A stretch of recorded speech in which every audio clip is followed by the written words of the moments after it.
Hey everybody, Carmen DeLuccio here, and we are in the post-eclipse period.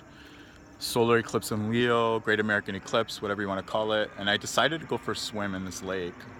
Looks like a pond, but it's actually a spring-fed kettle lake. Just sort of for like a post-eclipse baptism. Because this eclipse has a very strong new beginning theme, generally speaking. And I figured, why not start this post-eclipse period by um, tuning into nature, communing with nature, spending some time in nature, um, as sort of like I don't like to necessarily. I try to be careful with the words I use. I don't like to say like, "Oh, this eclipse is a rebirth," or "We're going to transform," or "We're going to ascend to the fifth dimension," or whatever. I try to keep it real. Um, so I don't want to, I don't want to over exaggerate, over promote what this eclipse is about, but it is a powerful eclipse and it does represent some shifts, some new beginnings, like all eclipses do, but this one's extra powerful in whatever area of your life it's affecting, however it's affecting your chart. Um, but so what I wanted to say is that, for some people during the eclipse, potentially there could have been some things coming up for you related to what this eclipse means for you, or maybe not.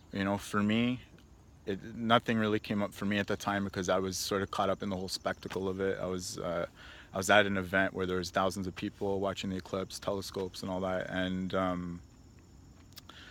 nothing really came up for me initially. But over the next few weeks, over the next 3 weeks, is when whatever this eclipse means for you, a lot of it's going to unfold over the next 3 weeks, especially the first week of September when Mercury goes stationary direct at the exact same point where this eclipse occurred. So that Mercury is going to really trigger it the first week of September.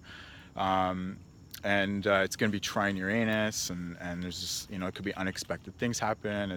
Eclipses are wild card energy, but when Uranus is involved, it could be more of a wild card energy, but in a good way because it was a nice aspect to Uranus. But what was interesting today is that, I don't know, the energy was it's a little bit intense today. I don't know if intense is the right word. I guess turbulent. I'll use the word turbulent. I think that's a better word than using the word intense. And leading up to the eclipse, I was just extra clumsy. I dropped a few things. I spilled something. I felt kind of off. And then even I had to drive like 15, 20 minutes to get to where I was going to watch the eclipse. And even the drive there, the eclipse started and I could just feel that it wasn't, I didn't really like that drive that much. But then I got to this location and a lot of people. There was a lot more people than I thought. There was thousands of people. They were expecting hundreds, and they ran out of eclipse glasses. But the cool thing was that they had a bunch of telescopes set up. They had telescopes hooked up to cameras on screens, and telescopes that you can look with your eyes, and it was really cool. And what was interesting is that when I was in line to watch the eclipse through one of most, I think it was the biggest telescope that was there. I didn't see anything bigger than this one. And I was in line, there's all these lineups for all these telescopes. And I was in line probably 30 minutes, maybe a bit more.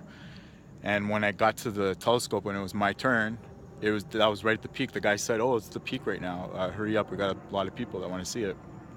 And I was like, "Wow, this is special." I'm actually got to the telescope, the most powerful telescope in that location when the eclipse peaked. I think the peak was like around 2:30, 2:31. I got there at 2:33. I took a picture of it. I posted it on Instagram and Facebook. If you follow me there, you can see the picture that I took through the telescope. So yeah, it was really cool. And even looking at it, it was powerful, but it wasn't, I don't know, I wouldn't say today's energy was the most pleasant feeling energy. It was just kind of like a turbulent energy, but it was cool. It was a spectacle too at the same time. So yeah, I don't know what else to say. I think that's it for now. But anyways, happy post eclipse, and hang in there. A lot of things are going to unfold over the next 3 weeks. So anyways, peace out.